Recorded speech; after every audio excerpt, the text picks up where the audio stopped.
Hello friends, welcome to Mantra video Vidya series. मेरा नाम है रामा। इस ट्यूटोरियल में आप जानेंगे टाइमलाइन को जूम करने। टाइमलाइन पे जब हम काम करते हैं तो हमें सदैव एक जैसी स्थिति में काम नहीं कर सकते हैं, इसलिए अलग अलग आवश्यकता अनुसार अलग अलग टाइम पर अलग अलग व्यू देखने की आवश्यकता पड़ती है। इसलिए टाइमलाइन को हमको छोटा भी करना पड़ता है और बड़ा भी करना पड़ता है। इसके हम लोग timeline zoom and zoom out बोलते हैं। टाइमलाइन पे जैसे अभी यहाँ पर इतनी क्लिप दिखाई पड़ रही हैं, टाइमलाइन पर यदि आपने एक से अधिक क्लिप रख रखी हैं तो उसको सारी क्लिप को देखना है या कुछ क्लिप को बड़ा करके देखना है, तो उसके लिए हमें यूटिलाइज करना पड़ता है timeline zoom and zoom out. इसके लिए सबसे अच्छा और शॉर्टकट तरीका होता है, आप कीबोर्ड में माइनस और प्लस का यूटिलाइज करेंगे तो आप देखिए आपकी टाइमलाइन छोटी और बड़ी होती चली जाएगी।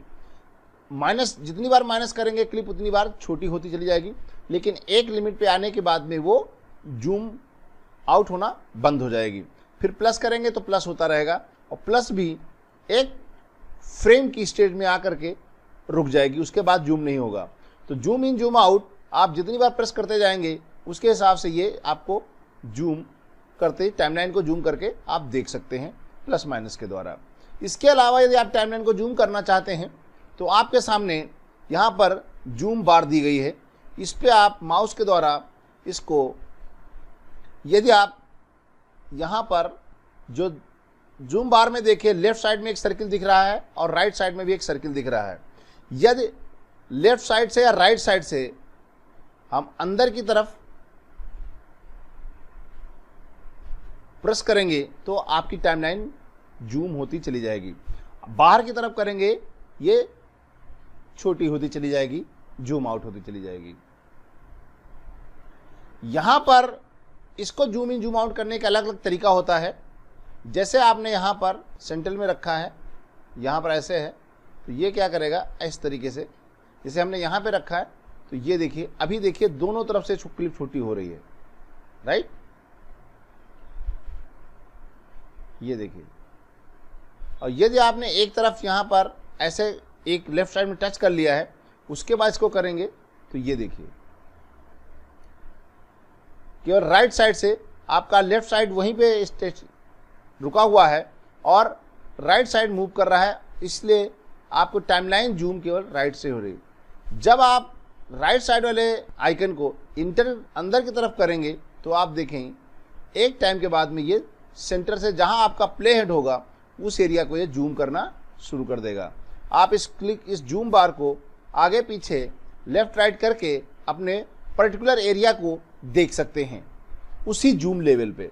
यानी यहाँ से आप टाइमलाइन को जूम लेवल सेट कर सकते हैं, फिर इसको स्लाइड करके लेफ्ट राइट ले जा करके आप अपनी क्लिप को आसानी से व्यू कर सकते हैं, देख सकते हैं। तो इस जूम लेवल बटन जो आपको दिखाई पड़ रही है, स्लाइडर जो दिखाई पड़ रहा है, इनका यूटिलाइज करके आप ये देखिए। अब यहाँ पर क्या है, हम केवल इस पर क्लिक करते हैं, उसके बाद आप देखिए अब ये यहाँ इससे आगे नहीं बढ़ सकता तो ऑटोमेटिक ये उसको अपने राइट की तरफ मूव करा देगा यदि आप माउस के द्वारा आगे पीछे करते हैं। ठीक है, इस स्लाइडर जूम लेवल आइकन के द्वारा आप आराम से किसी भी टाइमलाइन को अपनी आवश्यकता अनुसार कस्टमाइज कर सकते हैं और पर्टिकुलर एरिया को अपने आवश्यक जूम लेवल में देख सकते हैं अपने व्यू लेवल पे। इसके अतिरिक्त यदि आपको zoom in zoom out in दो ऑप्शन के अलावा चाहिए तो यहाँ पर टूल ऑप्शन जाते हैं तो आपको जूम टूल दिखाई पड़ता है। इससे आप पर्टिकुलर जिस भी एरिया को आपको देखना हो ऐसे ड्रैग करके एक बॉक्स बनाइए, उस एरिया को आप देख सकते हैं। अब हम फिर से बताते हैं, जैसे आपने इतना बड़ा पूरा फुल व्यू देख रहे हैं, लेकिन हमको पर्टिकुलर इस एरिया को देखना है एक बार में ही, तो आप यहाँ पर जूम टूल का शॉर्टकट है जेड। सामान्य तौर पर हम सिलेक्शन टूल पे काम करते हैं तो जिसका शॉर्टकट है वी। आप जेड कीबोर्ड प्रेस करिए तो ऑटोमेटिक आपका जूम टूल सेलेक्ट हो जाएगा और जिस भी एरिया को आपको देखना है वहां पर ब्लैंक एरिया पे क्लिक करिए और इस तरीके से एक बॉक्स क्रिएट करिए ड्रैग करके। आप देखेंगे वो एरिया ऑटोमेटिक जूम होकर आपके सामने आ जाएगा। यदि इसी को आपको छोटा करना है तो आप अल्टर बटन प्रेस कर लेंगे, उसके बाद इसको ऐसे इस तरह के ड्रैग करेंगे तो ये छोटा होता हुआ बन जाएगा, ऐसे इस तरीके से छोटा हो जाएगा। और छोटा और बड़ा करने के लिए सबसे अच्छा तरीका है, जैसे आप जूम आइकन को सेलेक्ट करें, आप केवल बॉक्स नहीं बनाना चाहते हैं तो आप क्लिक करिए तो एक एक स्टेप ये जूम होता हुआ चला जाएगा। और यदि आप अल्टर बटन प्रेस करके करेंगे तो ये छोटा होता हुआ चला जाएगा। आपको केवल लेफ्ट बटन से आपको क्लिक करना है। तो आप जूम टूल को सेलेक्ट करके क्लिक करके भी किसी भी एरिया को आप जूम कर सकते हैं या अल्टर बटन प्रेस करके जूम आउट भी कर सकते हैं। जैसे हमें इस एरिया को जूम करना है तो आप यहाँ पे जाके क्लिक करेंगे तो वो एरिया ही जूम होगा जिस एरिया को आप चाह रहे हैं। इसी एरिया को आप माइनस करना चाहते हैं, जूम आउट करना चाहते हैं तो अल्टर बटन प्रेस करके क्लिक करेंगे तो ये देखिए टाइमलाइन आपकी जूम आउट होती जाएगी। जूम करने के लिए सिंपली ये पर्टिकुलर इतने एरिया करना है तो ऐसे आप बॉक्स बनाएंगे तो वो एरिया जूम हो जाएगा। फिर आप सेलेक्ट करके क्लिक करेंगे तो ऑटोमेटिक ये इसको आप जूम आउट कर सकते हैं। तो ये आपके सामने टाइमलाइन में सीक्वेंस को, क्लिप को देखने के लिए जूम करके क्लिप को, ऑडियो फाइल्स को, ग्राफिक्स फाइल को, एलिमेंट को, इफेक्ट को, जिसको भी आपको देखना है आप बहुत आसानी से इस ऑप्शंस का यूटिलाइज करके आप देख सकते हैं।